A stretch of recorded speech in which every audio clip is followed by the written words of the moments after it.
Imagine finding out that the microscopic biological delivery truck you learned about in high school biology isn't just dropping off a package, like it's actually sticking around to build the entire house. Right, which is a massive shift in how we think about this stuff. Exactly. Welcome to your deep dive. You handed us a massive stack of clinical data today, and looking through your notes, it is immediately clear why you wanted us to tear into this topic. Oh, absolutely. The data is just undeniable at this point. We are completely dismantling a decades-old biological myth about human reproduction today. It's about time, honestly. Yeah.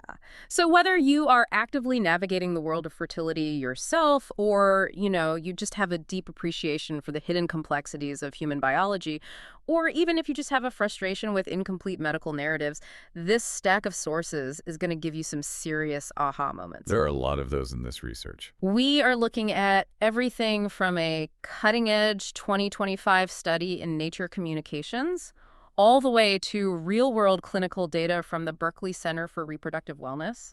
And the overarching theme across all of it is just so clear. It is. Male fertility is vastly more complex than a simple sperm count. Okay, let's unpack this, because it is truly amazing to me how outdated our baseline health education is here. It really is. I mean, we've been taught this incredibly simple mechanical story for decades. Like the traditional narrative is essentially a microscopic relay race, right? Exactly. The sperm swims to the egg, hands off the genetic baton, and then, well, its job is entirely finished. The first runner stops completely. And the egg just takes over the entire rest of the race. Right.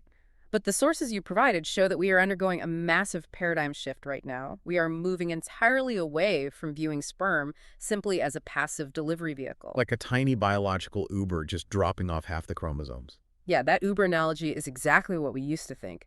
Instead, the science is showing us that sperm actually acts as an active, ongoing director of early human life. It's a complete rewriting of the script. And that old script was so deeply ingrained in the medical community, The narrative was literally dad's biology provides the delivery truck, it drops off the raw materials, and then mom's biology, the egg, the uterus, does 100% of the heavy lifting. To organize those materials and actually build the embryo, yes. But stepping into the first section of your notes, the research reveals that sperm carries a lot more than just the raw DNA code. It carries so much more. It carries these incredibly tiny molecules called microRNAs alongside other small RNAs. Now, just to be crystal clear for you listening, these aren't the DNA itself, right? That is a crucial distinction to make. No, they are not the DNA. They are non-coding RNA molecules. Okay, meaning what exactly? When we say non-coding, we mean they don't contain the instructions to build proteins themselves, and they are incredibly small. We're talking just 20 to 24 letters long in their genetic sequence. Wow, just 20 to 24 letters? Right. And because they don't code for proteins for a very long time, science didn't fully appreciate what they did. They were almost viewed as biological background noise. Just junk floating around in there. Exactly. But as your sources highlight, it turns out they act as master regulators. They fine-tune gene expression. So they're like switches. Yes. Think of them as molecular switches, turning the embryo's genes on or off at precisely the right moments during those critical first few days after fertilization. Okay, so under the old view, we thought the sperm was like a delivery driver who just tosses a flat-pack IKEA box of DNA onto your porch and immediately drives away. Leaving you with all the parts. Right. You're left standing there with 1,000 wooden pegs and no idea what to do. But the new science says the driver actually sticks around. He stays on the porch. He opens the box, pulls out an incredibly detailed instruction manual, and acts as a foreman. Like he's telling the construction crew exactly how to build the furniture, step by step, piece by piece. What a fantastic way to picture it. That foreman is the microRNA.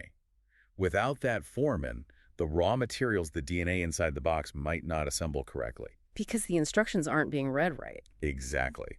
The sperm's contribution lasts well into the early stages of embryonic development, actively regulating how that single fertilized cell begins to communicate. Regulating how it organizes itself. Right, and how it eventually forms a healthy blastocyst that is actually ready for implantation. Okay, so if the sperm is actually sticking around to act as a molecular foreman, what exactly is it building during those crucial first days? Well, it's directing the entire show. I want to jump right into this groundbreaking 2025 research from your SAC because this completely blew my mind. There was one paper you included from Nature Communications. Oh, the Isaacson study. Yes, that one. It really stopped me in my tracks because of how accurately they could predict the outcome of an embryo just by looking at the sperm. It is a phenomenal piece of research. What makes this study so compelling is how they set it up.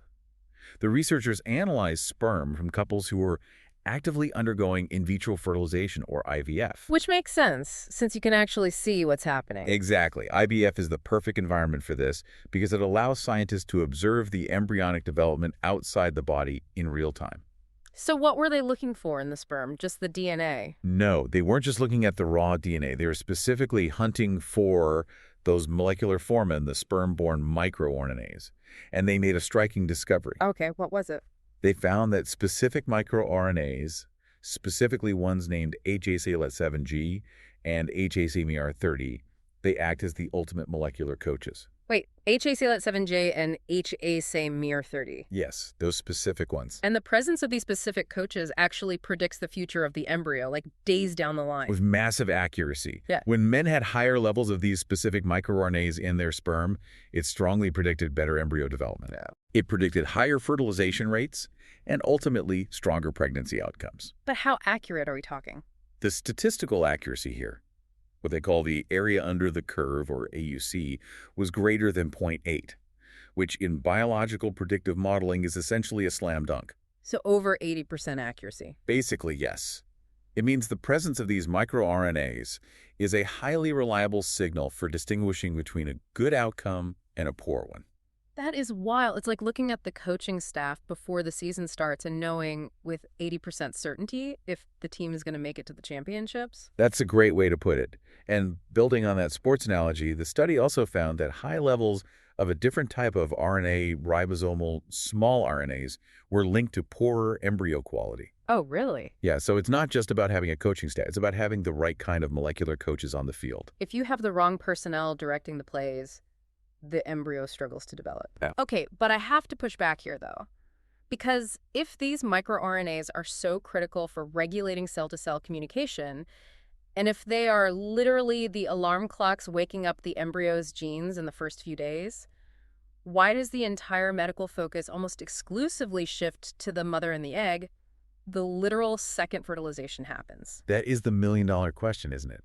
It highlights a massive blind spot in standard reproductive medicine that your sources are trying to expose. It's just entirely focused on the egg. The focus has been entirely too narrow. For decades, the baseline medical assumption was simply that if the sperm managed to penetrate the egg, it had done its job perfectly. Right, checking the box, delivery complete. Exactly. Any developmental issues after that point were almost automatically classified as an egg quality or a uterine issue. But the data you brought us proves the sperm is still actively working days later. Precisely. Now that we know about these amazing microscopic coaches, you would assume standard fertility clinics would look for them. Yeah, you'd think a doctor would immediately order a microRNA panel. But they don't. These small RNA tests are still largely in the research and specialized phases. But what is truly concerning, and what your stack of sources really hammers home, is that standard routine semen analysis tests are missing something even more fundamental than the RNA. Here's where it gets really interesting, because the illusion of normal in medical testing is terrifying to me. It's a huge problem. Like when you go to a clinic, you rely on these routine tests to give you peace of mind and point you in the right direction. But a standard semen analysis provides a very false sense of peace for a lot of couples. Let's look at what a standard test actually measures. It looks at the sperm's body. Okay, just the physical structure. Right. It measures the basic, literally how many sperm are present. It measures motility, how well they are swimming forward, and it measures morphology, their physical shape. It's the absolute basics. Count them, watch them swim, make sure they don't have two heads. That's pretty much it. It's like doing a vehicle inspection where you just check if the car has 4 wheels and the engine turns on, but you never bother to check if the steering column is actually connected to the axles. That is a very apt comparison. The standard test completely ignores the cargo inside the vehicle. And the cargo is what actually matters. Exactly. And the sources you provided emphatically stress the absolute necessity of checking what's called the Sperm DNA Fragmentation Index, or DFI. DFI, okay. You'll also see it referred to as SDF in some of the literature you shared. And this is measuring something entirely different than the basic count, right? Yes, completely different. DFI measures the actual physical integrity of the genetic cargo. High fragmentation means the DNA strands inside the sperm head are physically broken or damaged. Broken DNA. Yes. And here is the truly insidious part. A sperm with highly fragmented broken DNA can still swim perfectly. Wait, really? Oh yeah. It can have a flawless shape. It can pass a standard semen analysis with flying colors. And it can absolutely successfully fertilize an egg. Wow, so it's literally like judging a book strictly by its cover. Exactly. The standard test at the clinic says, wow, the binding is great, the font on the cover is perfect, the spine is pristine, but they never bother to open the book and see that the actual pages inside are torn to shreds. The pages are completely unreadable. And because that sperm is still capable of fertilizing the egg tries to read those shredded pages to build the embryo. It tries to follow broken instructions. Right. It takes the broken instructions and tries its best to piece them together. But because the core blueprints are damaged, the embryo often fails to develop past the first few days, or it leads to an early miscarriage. Which, again, is so often blamed on the woman's age or egg quality, when the culprit all along was a perfectly swimming sperm carrying shredded blueprints. It happens all the time. So this brings up a huge question.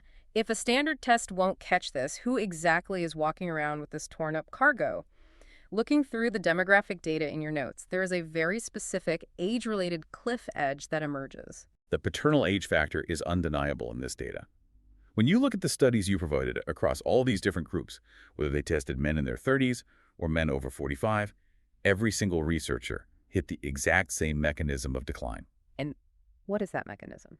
As men age, a process called oxidative stress begins to build up in the body, and the cellular repair systems that usually fix broken DNA start to slow down. Okay, let's actually define that for a second, because we hear oxidative stress thrown around in health circles all the time, usually to sell skin creams. Right, it's a huge buzzword. What is actually happening inside the body to break these DNA strands? It comes down to free radicals. Free radicals are essentially unstable molecules that are missing an electron. Okay. Because they're unstable, they bounce around the body, desperately trying to steal an electron from the nearest stable molecule. To balance themselves out. Exactly. Yeah. Unfortunately, the DNA inside developing sperm is a prime target. When a free radical steals an electron from the DNA, it physically breaks the strand. That is oxidative stress. So they're basically microscopic vandals tearing the pages of the instruction manual. Precisely. And the older a man gets, the more these vandals accumulate and the less efficient the body becomes at neutralizing them. Let's look at the numbers from the sources, because they are stark. They really are.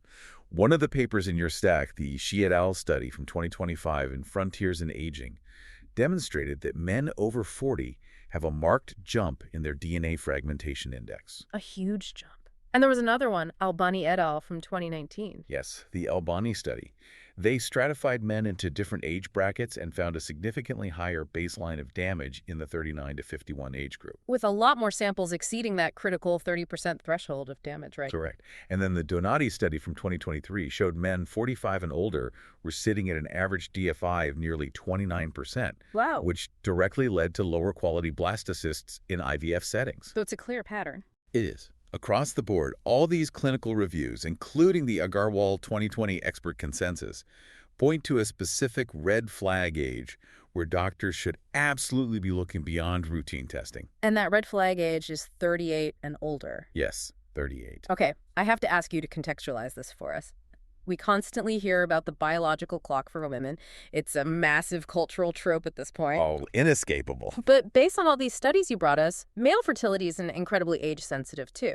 So is the male biological clock just ticking on a delay, or is this oxidative stress thing a completely different mechanism of decline? Understanding the difference here is key, because it dictates how we solve the problem. It is a completely different mechanism. How so? The female biological clock is primarily driven by a finite ovarian reserve.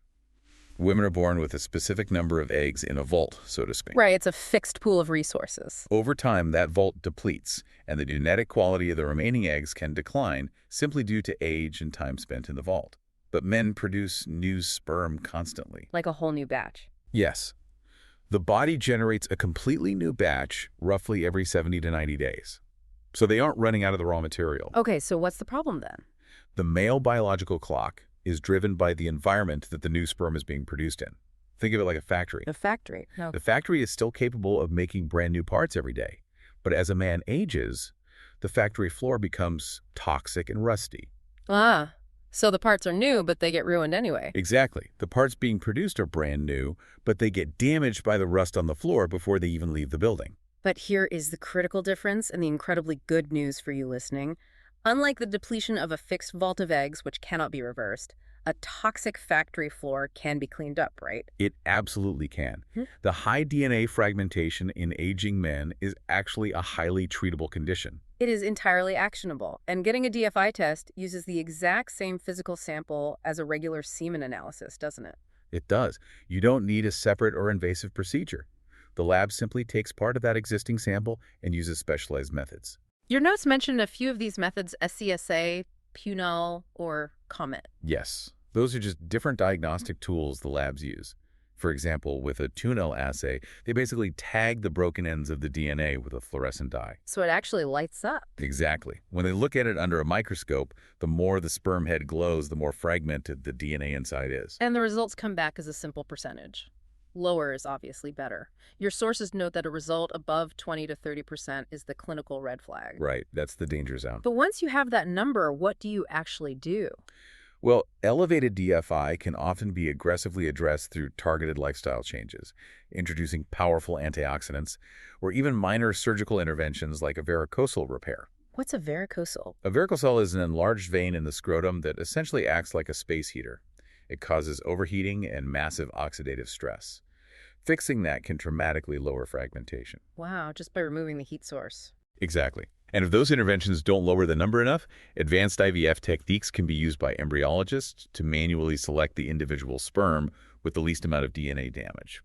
You actually flagged a fascinating clinical example in your notes that puts this into practice. You highlighted Mike Berkeley, Yes, Mike Berkeley. the founder and director of the Berkeley Center for Reproductive Wellness.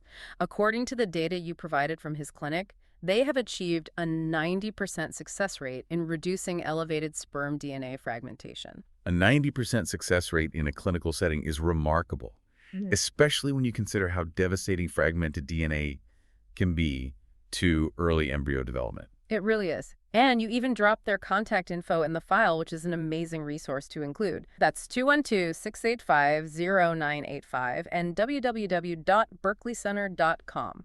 It's great to have tangible resources for this. Definitely. Okay, but I want to push back a little on the biology of this recovery just to make sure we completely understand the mechanics. Sure, go ahead. It sounds almost too simple.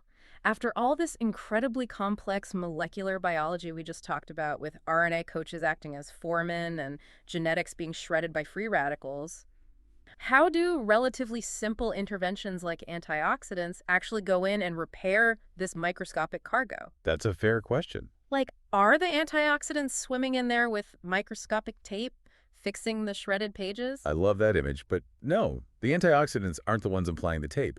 If we go back to our factory analogy, the antioxidants act like a massive fire suppression system. Okay, putting out the fire. Right. They don't repair the broken machines themselves. They just put out the fire of oxidative stress on the factory floor. They neutralize those free radicals by giving them the missing electron they're looking for, so they stop attacking the DNA. Ah, so they stop the active damage from happening. Exactly. Once the oxidative fire is put out, the body's natural biological repair mechanisms, which have been completely overwhelmed and falling behind, they can finally catch up. Because the body knows how to heal? The human body fundamentally knows how to repair DNA, yes.